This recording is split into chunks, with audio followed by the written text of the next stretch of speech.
when you asked me to do this, I was like, I don't know, because I don't be talking to people. Like, I be so nervous, even like if nobody watching me. So I'm still trying to work on that. That's the thing though, because like literally no one can hear us right now. It's just me and you. Mm-hmm. But people do that all the time. I'm like, listen, I be nervous too. Yeah. It's just a part of it. But it's just, what helps me is just knowing that I'm not doing this for me anymore. Right. Like maybe the first episode was for me, and then after that was like, nah, bro. Like other people are learning something, and that's enough. That's some good stuff. And you realize that you're not the only person going through this, or the only person who thought that. Exactly. So that's good. Thank you. So you have been listening. I listen here and there when I can. Like I get the little alert from my podcast app.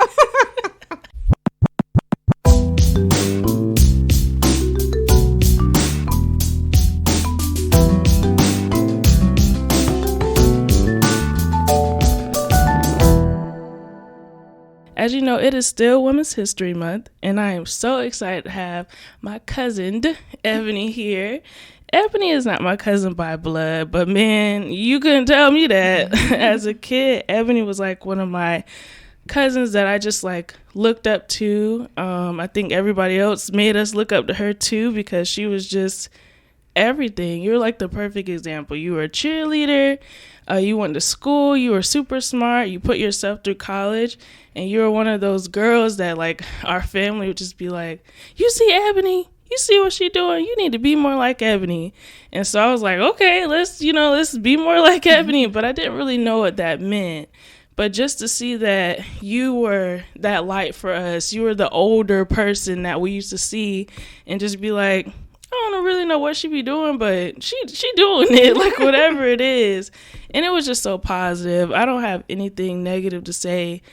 And sometimes when you have families that aren't blood, it's like those almost mean more to you because we don't have to talk. We don't have to be in each other's lives, but we are. And I'm so appreciative to have you here. And I'm excited to share your story with the world. So welcome, Ebony. Hey, girl. Hey. Hey. So what's up? Nothing much. I do appreciate those kind words that you said about me. That's very touching. And I'm glad I inspired you in the younger years. I have known you, I would say like 20 years. Yeah, since I was like 9.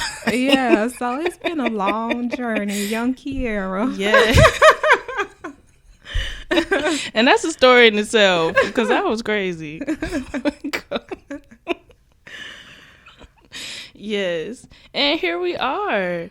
I mean, I was really sitting here trying to think like, what is something that I remember from Ebony? But it's like, it's not one thing. It's like everything wrapped up into like one huge memory where, like I said, you weren't always around, but we always knew, like when you came, it was like, okay, right, Ebony's here.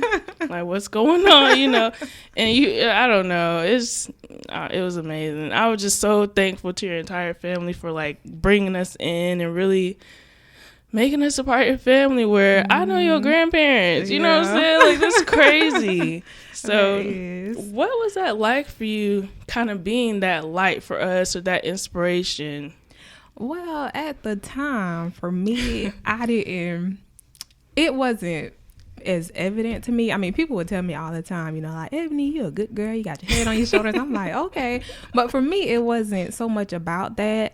When I was younger, growing up, like, you know, I don't come from a rich family. You know, my family from the hood. And, you know, it is what it is. But growing up, like, I just saw that and saw what I was around. And I was like, I don't want to be this when I grow up. So I've always had in my head, like from elementary school, I wanted to be a doctor or something medical.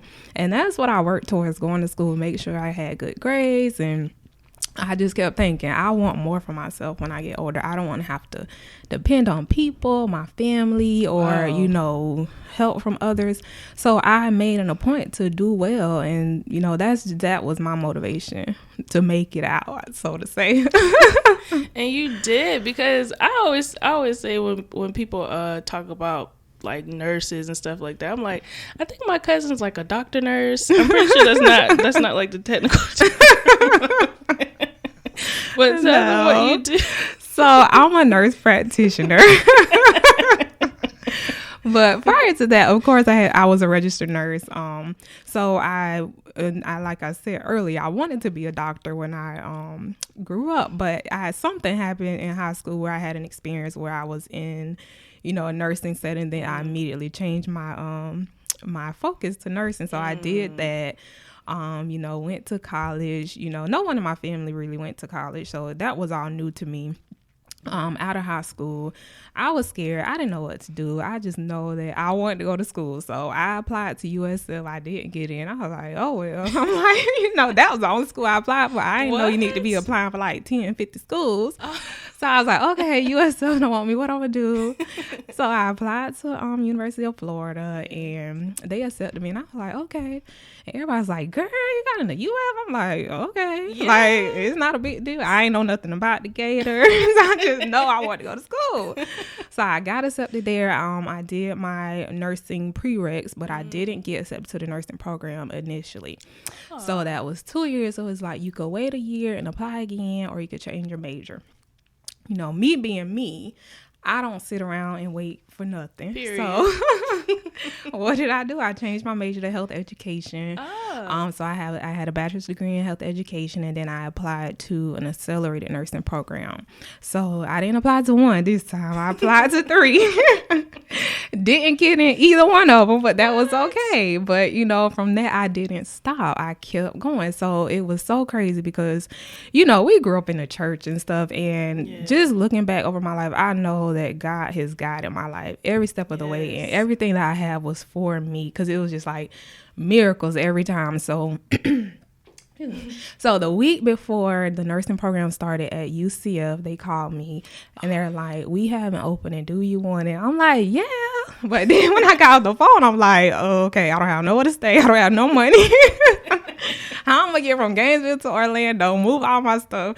So all of this happened in a week's time. So I'm like, call my family, I'm moving to Orlando. I took out a student loan for like $26,000 because I had calculated everything, how much money I need for food, school, everything, because I'm like a to the T person. So I did all of that, moved to Orlando. And then that program was like 14 months long. So after that, I finished the program and I moved back to Tampa, and I was applying for jobs, didn't get jobs. But I ain't stopped. I was like, I'm here. Somebody need to hire me. Right. So then I finally got a job at the VA, and I worked there as a nurse, for about 6 years. But in the year, I went back to school for my master's, because I'm like, I'm always doing something. My family, they call me like a professional student. But I'm like, I just want to be educated. I need money. So I did that. Got my nurse practitioner degree, and then, at my job, there are a lot of nurses with master's degrees who can't find positions. Wow. So I was a little discouraged because I don't want to leave the VA, girl. Those benefits are on point. So I'm like, somebody need to hire me. So I was waiting. It took me a year of applying, and I finally got a position. And I knew that was God, because at the VA, you know people, and you get jobs, and that's how I go. But this job I applied for was with gynecology. And this doctor, I met him, and his name is Dr. Harris. He is like my mentor to this day. And this position, he told me he interviewed over 50 people with so much more experience than me. And he just said, when I interviewed you, it was just something special about you. You seemed teachable. I know that I could take you under my wing and just nurture you. And I was just so grateful to him. And people were like, oh, how did you get that job? You knew him? I'm like, no, I did not know this man. But, that just goes back to showing the favor that God had on my life. Even to this day, I always look back and say, even the things I've been through, I don't know how these things happen to me, for me, but it's just all by the grace of God. So here I am today. I've been a nurse practitioner, working in gynecology for going on 5 years. Wow. And I love it. And, my job isn't stressful. I have supportive people that I work with, and it's just been a really good journey. Wow. That's an awesome story. I didn't even know all that. I thought you were just out here just like boom, bam, boom, there you go. Oh, no, girl. I've been rejected many times. So let's talk about that, because that's something that I feel like I faced a lot as far as not getting it the first time and feeling like, well, dang, well, why not? Like, what, you know, what's wrong with the first time? But I feel like I don't learn then. And even with the things that I feel were like maybe tragic to me while I was going through it, when I look back on it now, I'm like, it really wasn't that bad, and God really protected me from what could have been worse. Right. So can you think of a time like that where you were like, whatever, you know, I could have. Yeah. What do you think about that? Well, many times, I don't know, people always say, you know, like, don't look at a delay as a bad thing, because maybe that didn't happen for a reason. Yeah. But the one thing, let me see, I could think of, I would say with my pregnancy. So I've been married, me and my husband, this is going to be 7 years for us. So of course when you get married, you want to have kids and all of that. You do. And you know, we have been trying at one point for a while, and it just wasn't happening. It's like, well, you know, why people just don't even want to get pregnant, they get pregnant, you know? So that was like a time that I think God had, you know, delayed it for a reason, because, you know, of course, with my health issues, and then at that time I was trying to get a job, and you always have this stigma about, you know, hiring pregnant people. So like when I got my job, I was actually already pregnant, but I wasn't showing, but it kind of just transitioned into it so nicely. And then, you know, the doctor I worked with, he's very, you know, receptive to it, because he was an OB doctor, so he was understandable. So I think all of that kind of just delayed, and it worked out for the better for me as far as money, because then I had a job to pay for this child, and the daycare is like a mortgage payment. So it kind of all worked out. Like, you didn't need a job back then because you probably couldn't afford one, but then it was okay. Yeah, I'm in that stage now where I think people are maybe wishing a baby on me. And I'm like, how y'all know that I can even really do this? Right. Why y'all talking? Who finna care for this baby? Right. Because they are expensive. So you're right about that. Like, God does do things in perfect timing. I can think of a time, plenty of times where I thought that I should be doing something. Like, even with school, I always felt like I was supposed to be in school. When you get out of high school, like, that's the thing. You're supposed to go to school. You're supposed to do this. And I went to HCC because I got into other colleges, but no one was really, like, savvy on how the college process works. My mom, like, she got her education through the GI Bill. So her, you know, in all her things, I think she had other ways too, but we weren't really savvy on like FAFSA and like how to go through that process. So I ended up going to HCC, and I failed HCC like drastically. Like I think I got like is there anything lower than an F? Because I'm pretty sure that's what I got. I don't know. And it was just real bad, and I was like, dang, I felt so defeated. Like, how could you? Because I'm thinking it's a community college. It's simple. Like, you just go to school.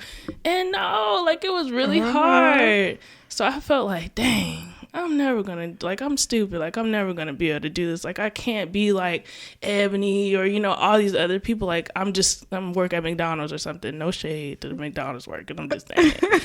And so I ended up joining the Navy. And so, like, I was scared of school. I was like, no, I can't go to school because I'm going to fail. And finally, like, I ended up taking an English class with St. Leo.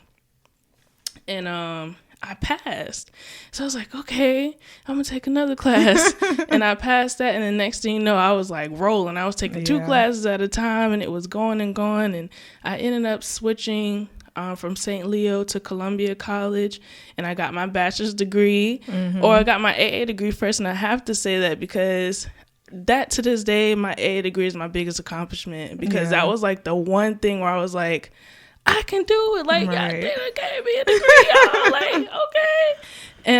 And so from there, like, it kept building and building. Got my bachelor's degree, and now I'm getting my master's degree in social work, which is amazing, because Yes. I only applied to one school too. I applied to USF, and I was like, if I don't get a USF, like I don't know what I'm do. And they took forever to tell me, like, all right, girl, like, you good. Like, I had to call them every day, and they were like, oh, we're still working through it. I'm like, ma'am, school starts in August. Like, I need to know. Like, tell me, y'all know today. Tell me today. And when I got in, I was so, like, relieved. I was so grateful. I was so, like, I don't know, amazed. I still, this little thought in my head was like, you really, like, you can't really do this for real. When I did it, it was like proving myself wrong that you can do that. But if I would have stopped and just said, like, stopped at HCC and said, this ain't for me, I can't do it, I'm not able to accomplish school is too hard, I would not be here. Right. So I was delayed, but I wasn't denied. Right. And that's the thing people have to realize, like, things are hard for everyone, even people who you think have it made, but you can't give up. Like, you have to keep pushing, keep going, no matter what. Yeah, I like that. Tell me something else. So what you want to know? I want you to talk a little bit more about being that example for us, because as I grew, even though I don't really think I was a good example or worthy of being an example for my family, the other girls in my family, I was placed on that pedestal of, like, being the golden child because I was doing something. My family's country from Lake City, okay? And so anything that somebody does is like highlighted as like, look at this. And I don't think I was worthy of that, but I was. But it also put a lot of pressure on me to be this, whatever image y'all created of me. So if I, like, deviated from that, it was like, well, what you doing? It almost seemed like worse. Exactly. You know? So that was hard. Put a lot of pressure. I think that's part of the reason why I became, like, a people pleaser for a moment, and got a little bit of anxiety from that, from trying to keep up with that goodness. Yeah. So yeah, did that affect you in any way? I wouldn't say so much, because like I was saying, like, I've always been like that. Like, I've always wanted to do good from a little girl. So, you know, it was always highlighted. Like, my family would, you know, tell my cousin, you know, y'all should be more like Ebony, you know, but it was, to me, I was okay with that, but, you know, they may not have been. But what I appreciate about my family, even my cousins, they didn't, you know, see me as, you know, oh, Ebony thinks she's all that type of person. You know, they accepted it. You know, even to this day, they say, oh, Ebony, she a good girl, you know, and I'm okay with that. They're okay with that, but there's no offense taken. And you know, my family, they be like, oh, here go Ebony, the bougie Ebony. Like, no. But, you know, I'm glad that I was able to be that example, you know, even though they may not have taken the same paths I took, but they know that if they need a role model, they can come to me or ask me questions and look up to me. So I appreciate being like an example for younger girls, especially now. I see the importance of it with having my own daughter. Like, you see what these kids pick up and learn at such young ages, that they need positive people in their lives. So I'm so grateful that I could be that. And even like in church, like when we were growing up, you know, it's being role models for the young girls in the youth group. And I remember like they would always ask me to tell my story, and I'm like, y'all know I don't be talking to other people, but okay, because I'm a little, you know, shy, I guess they would say. But you know, I never really felt the pressure to do well, because I know myself and I'm always true to myself. So I never let other people's thoughts of me influence me to the point where it changes my actions. So I just, you know, keep it real with myself and keep it pushing. That's a word. That is a whole word. Wow. If more people could grasp that, if I could have grasped that at an earlier age, I think I would save myself a lot of stress. That's a lot to take in. Man, I need to write that down. That's good. What do you think, or where do you think your inspiration or influence came from to push you? I know you said, you know, being from the hood and stuff like that. We do see, like, nah, I ain't trying to do this, you know. But what else, if there was something else that kind of pushed you to know that you wanted more? I think that was it. And just like having my family motivating me, you know, like, Ebony, you can do this, because it's like, I mean, I'm not a materialistic person, but I plan everything, and I like to be prepared for stuff. I don't like to be caught off guard. You know, I need to have money in the bank, you know, for a rainy day. And that's just me. You know, growing up, you see, I saw my mom working 2 and 3 jobs. You know, as kids, we never went without. Like, I couldn't tell you that my mom wasn't making a lot of money, because I know I had what I needed. But just to see, you know, that type of struggle, and, you know, I was like, I don't want that for myself, because it's not good for your health. It's not good for your family. You want to spend time with your kids. So that was kind of like just motivated me the most. Okay, I have to do something to where I can be stable and not have to kill myself and still have time to do what I want to do. So that's kind of what I had in the back of my mind the whole time going to school. Is like, I need to do something where I can have a career. And even when trying to find my job currently, you know, I don't want to have a job where I'm working weekends. I have a little girl, you know, they do activities on weekends. So like, everything played. When I'm looking for my next step, I'm thinking about everything. So I just, you know, I just always look for greater. Like, I want to be greater. And that's kind of how I make my decisions. I like that. I'm looking for greater. I gotta write that down, because that's, to me, those are things that like motivate me when I do like my positive affirmation and stuff like that. I look for like those sorts of bold statements that you can't say a positive affirmation like, I'm looking for greater, and be like, I'm looking for greater. Like, you gotta be like, I'm looking for greater, period. Like, where can I go? What can I see? How can I be influenced by something better than what I'm doing right now? I love that. That might be the title of this. I don't even know. But that is good. Yeah. So with everything that you had going on, I remember, I don't know how I found out, but it might have just been, maybe you told us, or maybe we just kind of learned about your health problems. I don't like to say problems though, but like your health situation. And kind of how that played out. And being so young, we didn't know what that really meant. But I mean, to see you now, to me, you're still Ebony. Like, I don't know, you know. So talk about that and how that maybe impacted you and lit a fire on you to say, like, I got to make sure that this stuff is right, because. Right. So, I have lupus. I was diagnosed with lupus like shortly after I finished nursing school. And if you don't know, lupus is an autoimmune disease, and it kind of affects people in different ways. So it's like a spectrum. You can have it and be fine, or you can have it and, you know, you really be in some trouble. So I started having symptoms in nursing school, like joint pain and stuff like that, and I thought it was mostly from just doing something new, like moving patients around and standing a lot. So I kind of ignored it in the beginning.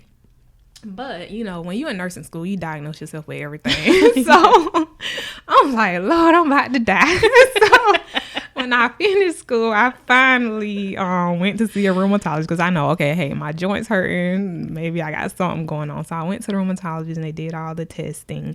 And then, you know, I think I had like, you have to have like 3 or 4 positive symptoms before they diagnose you, which I did. So I had like joint pain, I get a lot of chest pain, and then also like the labs were positive. So from there, I was like, you know, I didn't know nothing about lupus, you know. So at that time, I was young, maybe 23. And I'm like, okay, I feel okay. This little joint pain here and there is fine. So I didn't really take it serious at first because I was okay. But, you know, as the years go on, it started to affect me a little more, having more pain here and there, especially being a nurse, working 12 hours on my feet all day. And I worked on spinal cord injury and, you know, moving those heavy patients around, flipping them and stuff. It was some work. So even then, I was like, well, maybe I'm hurting more because of what I'm doing. Like my job is very physical. So I was like, okay, you know, I go to the doctor, take my medicine and stuff. But, you know, maybe like the last couple years or so, it's kind of gotten a little worse. So I have pain more frequently, more often. even some days like I'm hopping around the house and people don't, people see me and no one would ever know I had lupus because I try not to show it. It's like I have lupus, it doesn't have me. Exactly. So I don't portray myself as being sickly and want to what it called compassion. Like I don't need people to baby me because I know what I have and I know what to do for it. So people see me smiling, they're like, okay, but when I get home, that's when it's the worst. Like my daughter sees me and my husband sees me and it's like, you probably need to slow it down a little bit. I'm like, I got this, but he's like, sit your butt down somewhere. Right, but exactly. It's a struggle every day. I can be here laughing with you right now and 30 minutes later I'm like, I can't move. So it really hits you out of nowhere. You never know how it's gonna affect your body. But with that being said, I just have learned that I just need to enjoy life and live it because tomorrow's not promised. This is a disease that people die from, and like I said, some people do fine with it. I don't think I'm at that stage of it. I just have a lot of pain and I can deal with the pain. But some days it's rough for me, but I still don't let it get me down. I still be home trying to clean up and stuff. And it's probably like, clean up stuff that's already clean. Right. My husband say, this girl clean all day if you let her. But it's like, that's just what I do. And I have to keep moving. Like, I feel like if I'm sitting still, that's when I feel the worst. But it's a journey. And, like I said, this past year has just been really rough. I've had to start some new treatments that I've been stubborn about starting for like the last 5 years. And me and my doctor, we go at it all the time. And I'm not like a know-it-all, but your body.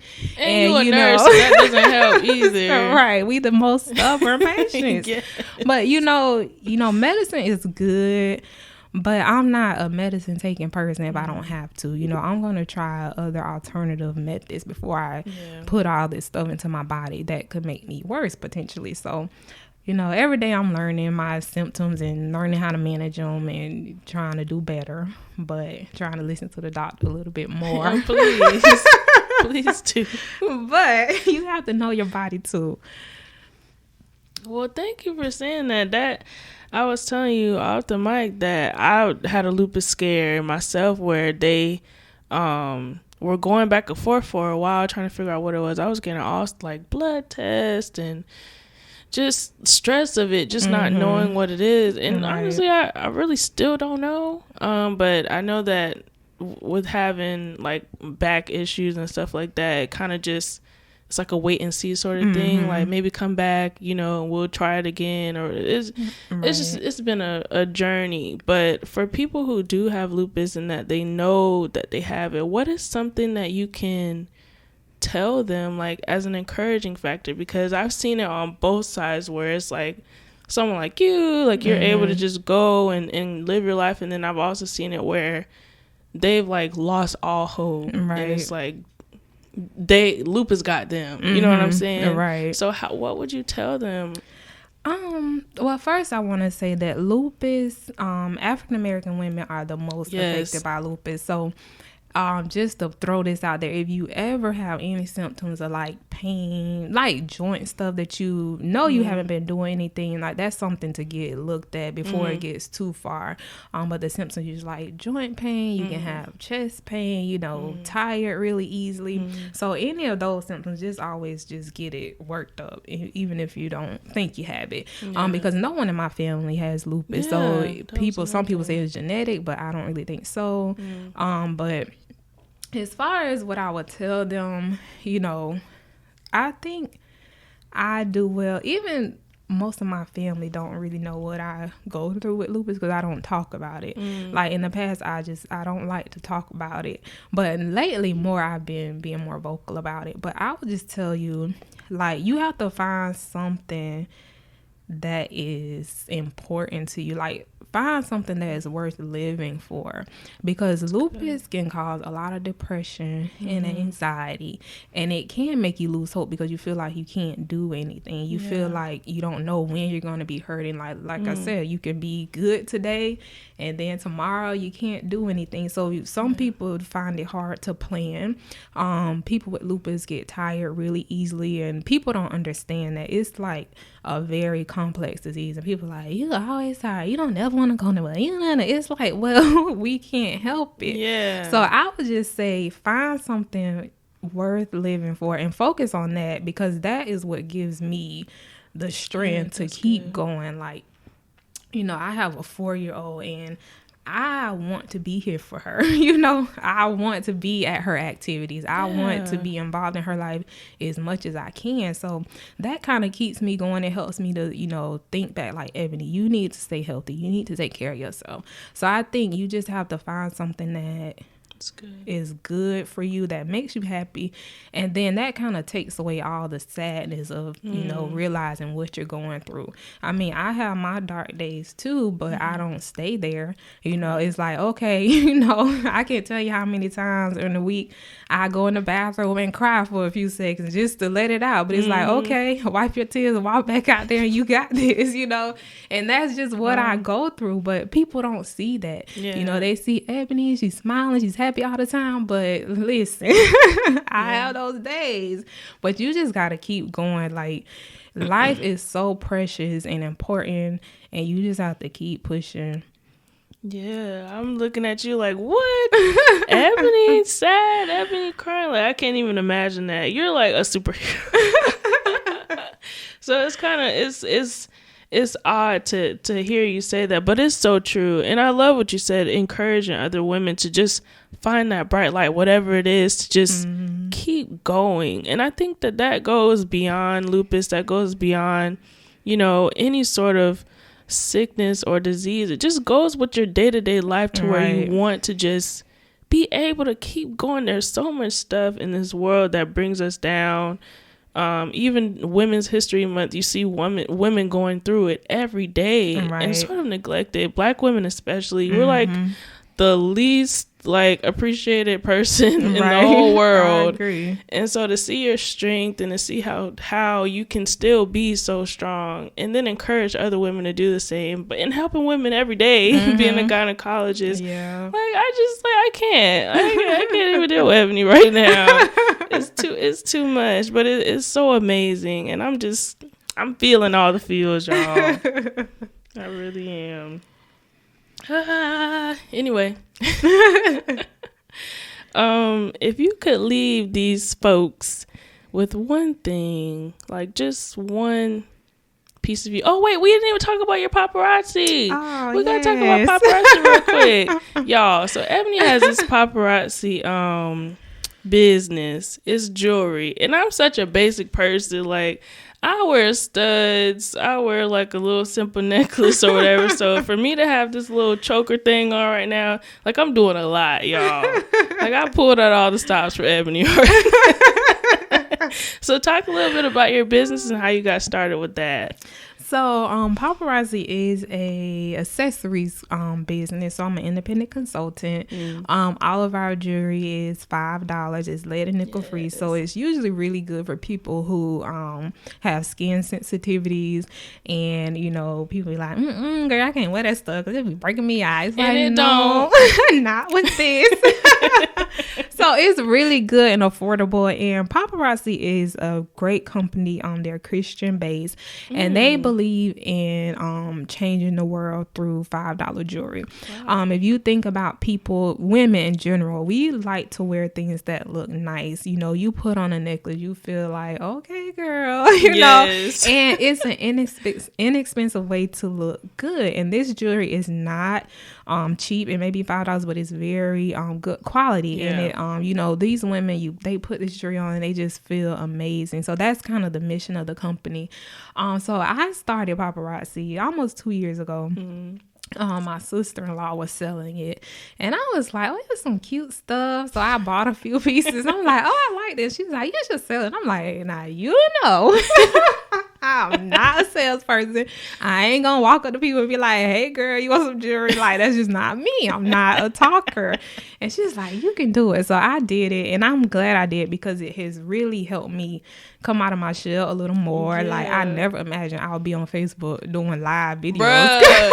When I see you that day, I was like, who? When I was on your live, I was like, who is this person? She just flipping through. Yeah, it like puts me in a whole different, like, my alter ego, Ebonycia, I call her. Like, it really brings out something in me, and I could just talk for days on there. But if you see me in person, you be like, this girl ain't said 10 words, right? But it has really been good, and I've like met a lot of great women through the business, and we all encourage each other. That every day we have Messenger, and you can always go there if you're down. You know, they'll pray for you and all types of things. So it's a really good business that just connects you with women, and I enjoy it. The company, we release new jewelry Monday through Friday. Wow. So the inventory is always changing, it's always fresh, and it's always on trend. My website is embellishedbyebony.com, and you can also find me on Facebook and Instagram under that same name.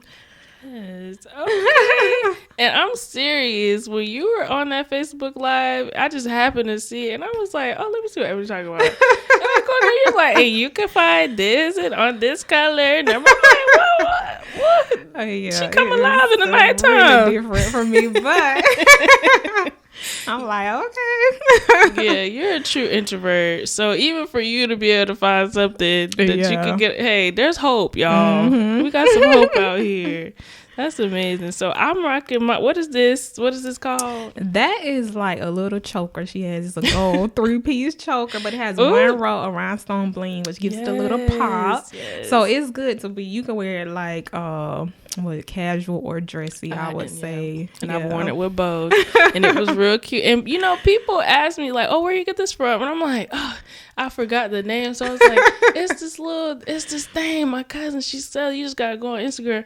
But now I know it's paparazzi, y'all. And I'm rocking my paparazzi, so I'm gonna need some more. Okay, I got $5. Okay, so I can get some more stuff and bring me out of my shell. Mm-hmm. You know, I ain't really used to that. And that's me too. Like, I usually just wear my hoops and, you know, a little dainty necklace. But that's the thing about it. We have stuff for everyone. If you only like dainty stuff, we have dainty. We have stuff for kids and men as well. So yeah. Girl. Mm-hmm. So y'all see her? She lit up, y'all, talking about this. That's her thing. Well, Ebony, I was so happy to have you on here. Yes, my good. Cousin with the D. With the D. Do you know where we got that from? I have no idea. I don't know. I think I just started calling you that one day. Like, your name just stopped being Ebony and just started being Cousin. So, yes, because that's what you became to me.